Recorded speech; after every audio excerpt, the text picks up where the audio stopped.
En ocasión de la celebración de la sanción de esta ley, que yo le diría al compañero que habló hace un ratito, es revolucionaria, va a cambiar nuestra realidad y nosotros tendríamos que, a través de los compañeros de la Comisión de Economía, que nos expliquen un poco en algún momento, en algún otro documento, qué importancia tiene esta ley para los cambios en la economía que nosotros reclamamos, porque en principio, con mis pocos saberes, diría que nos va a permitir discutir en libertad y conocer opiniones, voces, críticas de otros sectores que son siempre cuidadosamente silenciados. Una vez dicho esto, quiero vincularlo en parte con el documento. En principio coincido enteramente con la intervención del compañero Guido Giacomini en cuanto a las observaciones correctivas o sugerencias con respecto al contenido del documento. Pero hay algunas cuestiones particulares que me interesan sobremanera. Una de ellas es, al principio habla de la derecha de la restauración conservadora. Yo conozco una sola derecha, y es la de la restauración conservadora. No conozco una izquierda de la restauración conservadora, o es la derecha o es la restauración conservadora. Y con respecto al desbarajuste del modelo neoliberal, es cierto que fue un desbarajuste, pero a mí me parece que realmente fue el colapso.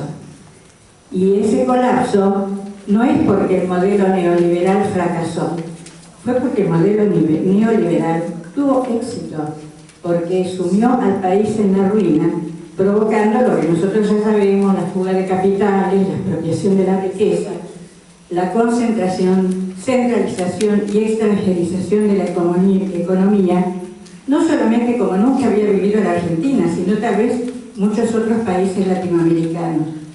Y realmente desearía que el documento de Carta Abierta no planteara que el modelo neoliberal fracasó. Tuvo éxito, enriqueció más a los que tenía que enriquecer. Destruyó la soberanía nacional, no solamente el aparato productivo. Y me parece que en ese sentido sería bueno remarcarlo.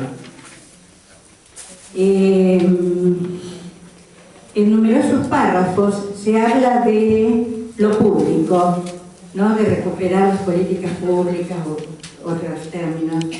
Y me parece que sería bueno diferenciar qué es lo público de lo estatal, porque los colectivos que nos llevan de aquí para allá son servicios públicos, pero son privados. Entonces, cuando nosotros reclamamos intervención pública, me parece que tenemos que reclamar la intervención del Estado, porque eso se vincula con lo que decía Ignacio, con lo que dijeron otros compañeros, con respecto a la reconstrucción del Estado. ¿Qué Estado queremos construir? ¿Queremos reconstruir un Estado que ya existió en algún otro momento que fue maravilloso, sin errores, sin pecados, sin limitaciones?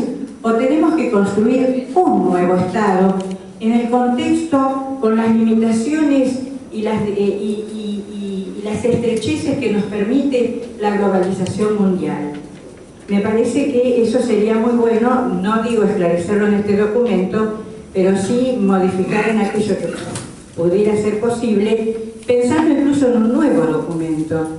Es decir, yo comparto con que alrededor del tema del Estado y de la construcción de un nuevo Estado podemos hacer girar todas las otras cuestiones.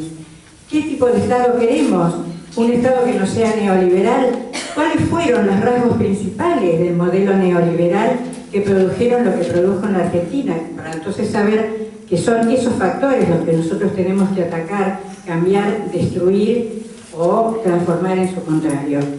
Y en ese sentido me parece una cosa muy buena del documento que nos sirve para pensar que no abunda en números, no nos agobió con los números, y eso es importante. El único número que a mí me hubiera gustado que figure es cuántas divisas se fugaron en la Argentina, porque eso da una idea de la riqueza que produce nuestro pueblo trabajador, ¿no es cierto?, para comparar, ¿no?, con algunas cifras que andan dando vuelta por ahí. Y finalmente, vinculándolo con la cuestión de la reconstrucción del Estado, o de la construcción de un nuevo Estado, si es factible o no, si hay lugar o no en este mundo de hoy en día, con las relaciones que Argentina tiene en el Mercosur, en la UNASUR, etcétera, etcétera, reconstruir una burguesía nacional, porque mucho se ha dicho de que este gobierno lo que quería hacer era reconstruir una burguesía nacional porque tiene un plan neodesarrollista.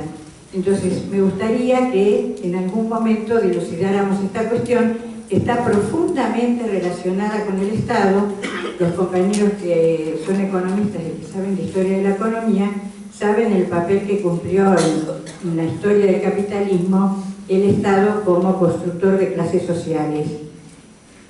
Y esto tiene que ver también con algo que decía el compañero, que no sé cómo se llama, que habló después del empresario, y que decía Alejandro también.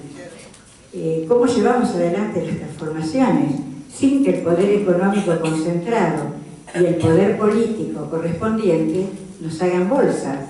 Bueno, no solamente con un movimiento popular que sea el respaldo y el anclaje social de este proyecto, sino también transformando el poder, avanzando en la conquista del poder, ¿no es cierto? Mientras nosotros no dilucidemos esa cuestión, va a ser muy difícil. Podemos enunciar muchas propuestas, muchos proyectos que estén bien, porque no está mal pedir la nacionalización de las empresas, etcétera, etcétera, pero tenemos que dilucidar el tema del poder, porque de lo contrario va a ser un poco difícil elegir una estrategia o un camino que nos permita arribar a eso exitosamente. No me refiero a carta abierta solamente, sino al conjunto de el pueblo.